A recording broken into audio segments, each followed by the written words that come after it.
যে কালা কানুন তৈরি হলো গত 2 তারিখে, এটা সম্পূর্ণ ভারতবর্ষের সংবিধানের বিরুদ্ধে হয়েছে।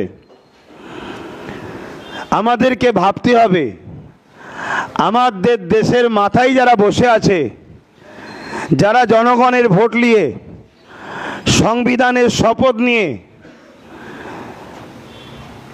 পার্লামেন্টের ভেতরে শপথ নেয়, তারা যদি সংবিধান বিরোধী কর্মকাণ্ডের সঙ্গে জড়িয়ে যায়, তাহলে আমাদের দেশ কিন্তু আগামী দিন গোলামির দিকে যাচ্ছে।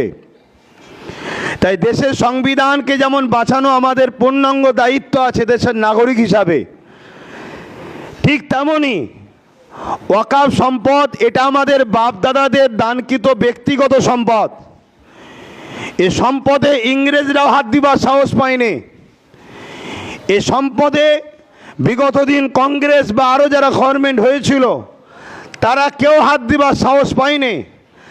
আজকের এই কেন্দ্রের ফ্যাসিবাদ জালিম মোদী সরকার সংবিধানকে বুনাগুল দেখিয়ে জোর করে মসজিদ মাদ্রাসাকে ভেঙে দিবার জন্য এবং মুসলমানদের ওয়াকফ সম্পত্তি কবরস্থান ঈদগাহগুলোকে কর্পোরেটর পুঁজিপতিদের হাতে তুলে দিবার জন্য আজকে যে ঘৃণা চক্রান্ত করেছে, যে বিল পাস করিয়ে তারা নিয়েছে, তারা হয়তো হলের মধ্যে ঘরের মধ্যে সংখ্যাগুরু দেখিয়ে বার করে নিয়েছে, কিন্তু আমাদের ঘরে রাজপথে এবং নিজ এলাকার মসজিদ মাদ্রাসা রক্ষার জন্য আমাদের জীবনের শেষ নিঃশ্বাস পর্যন্ত, রক্তর বিন্দু শেষ থাকা পর্যন্ত শরীরে আমাদেরকে এই কানুনের, এই কালা কানুনের, এই সংবিধান বিরোধী আইনের বিরুদ্ধে আমাদেরকে লড়াই করে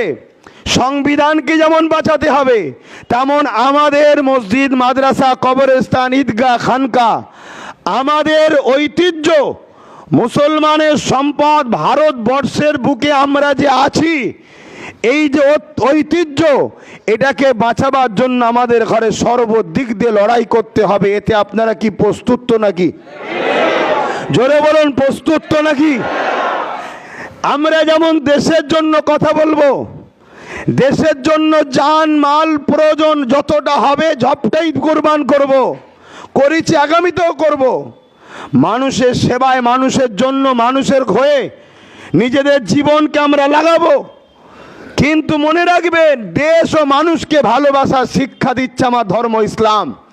অতএব সেই ইসলামের প্রপার্টি, ইসলামের সম্পদ মসজিদ মাদ্রাসার ওপরে যদি আঘাত আসে, তারা হয়তো সংখ্যা গুরু দেখিয়ে, তাদের এমপি বেশি দেখিয়ে জোর করে ঘরের মধ্যে আইন পাশ করে নিতে পারে, কিন্তু এই আইনকে বাস্তবে লাগু আমরা ভারতীয়রা সংবিধানকে সামনে রেখে হতে দেব না।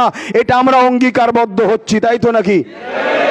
তার জন্য আমাদেরকে সংবিধানের দায়রার মধ্যে থেকে, সংবিধান যেভাবে আমাদেরকে পাওয়ার দিয়েছে, সংবিধান যেভাবে আমাদেরকে অধিকার দিয়েছে, সংবিধান যেভাবে আমাদেরকে ক্ষমতা দিয়েছে, সেইগুলোকে সামনে রেখে আমরা সম্পূর্ণ ক্ষমতাকে প্রয়োগ করে হয়ে সংবিধানকে যেমন বাঁচাবো, সংবিধান বিরোধী যে আইন তৈরি করেছে কেন্দ্রের ফ্যাসিবাদ মোদী সরকার, সেই আইনকেও আমরা প্রতিরোধ করে দেখাবো ইনশাআল্লাহ। বিগত দিনে কৃষক ভাইদের বিরুদ্ধে কালা কানুন তৈরি হয়েছিল।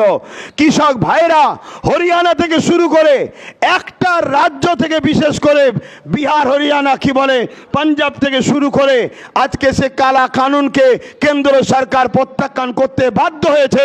পুরো দেশের, এটা শুধু মুসলমানের ব্যাপার নয়। একদিকে যেমন মুসলমানদের ওয়াকফ সম্পত্তি ঠিকই, কিন্তু মনে রাখবেন, সমাজকে বুঝান এটা সংবিধান বিরোধী হচ্ছে। তো সংবিধান তো মুসলমানের যতটা, হিন্দুদের ততটা, খ্রিস্টানের ততটা, প্রত্যেকটা ভারতীয় মানুষের দায়িত্ব সংবিধানকে বাঁচানো। আর এটাও মনে রাখবেন, আমরা অনেক তথ্য বার করছি।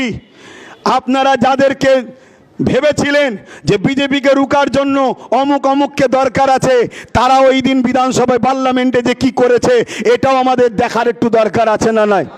কথা বলুন, দরকার আছে না নাই? তাই কে কে হাজির ছিল, কে কে হাজির ছিল না, যারা হাজির ছিল কি বক্তব্য দিয়েছে, কি কথা বলেছে, এটা আমাদের দেখা দরকার আছে না নাই? কেউ যদি বলে সংখ্যা ওদের বেশি, আমরা কি করব?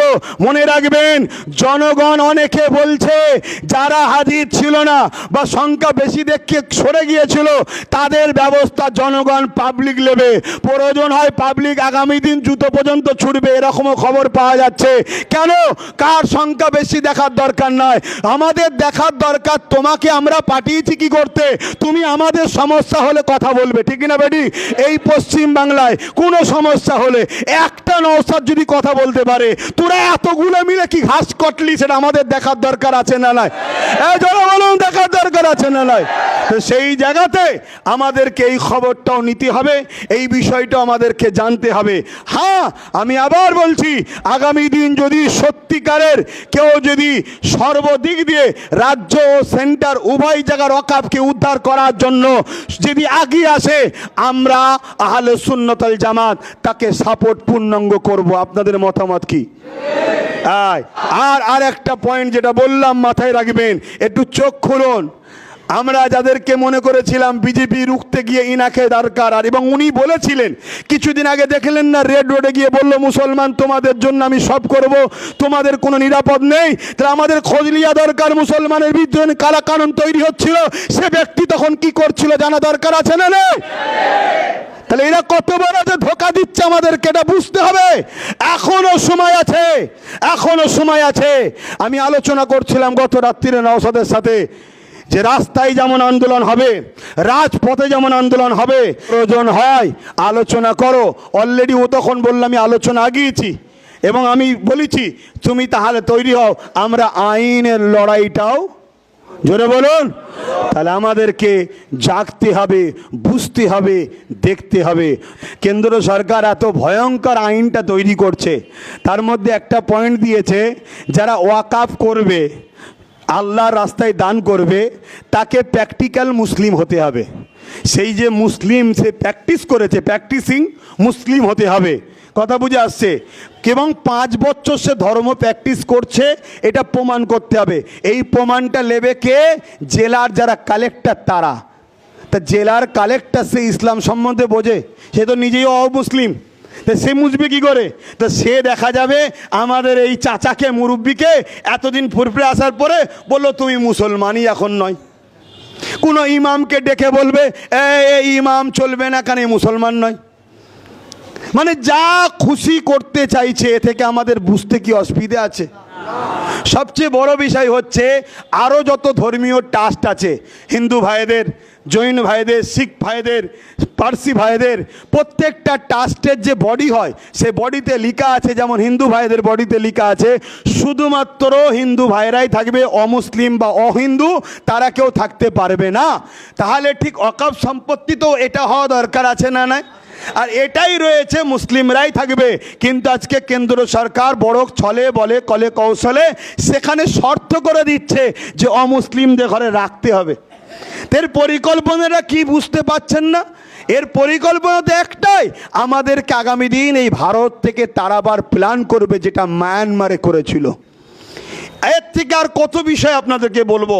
তাই এখনই সময় আছে, আমাদেরকে সংগঠিত হতে হবে এবং আমাদেরকে এই কালা কানুনের বিরুদ্ধে বাতিল করার জন্য প্রতিটা গ্রামগঞ্জে অঞ্চলে প্রতিটা নিচু তলার মানুষ সবাইকে বুঝাতে হবে, সবাইকে জানাতে হবে, সবাইকে সজাগ করতে হবে। কথা বুঝে আসছে?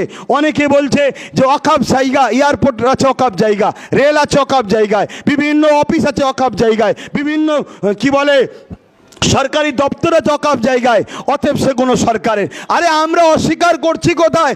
দেশ আমাদের, দেশ আমাদের, দেশের সম্পদ আমাদের, সবটা থাক না, কিন্তু ওয়াকফ ওয়াকফ বলতে হবে, ঠিক না বেঠিক গো? সেটাকে কিন্তু তুলে দিবার প্ল্যান করছে। আর খুব ভালো করে শুনবেন, আমি আর একটা তথ্য আপনাদের বলে যাই, আমার পশ্চিম বাংলায় ওয়াকফের জায়গার ওপরে সম্ভবত দক্ষিণ দিনাজপুর কোনো একটা জায়গায় ওয়াকফ সম্পত্তির ওপরে বিজেপি পার্টি অফিস করেছে। রাজ্য সরকারের সহযোগিতা না থাকলে করলো কি করে?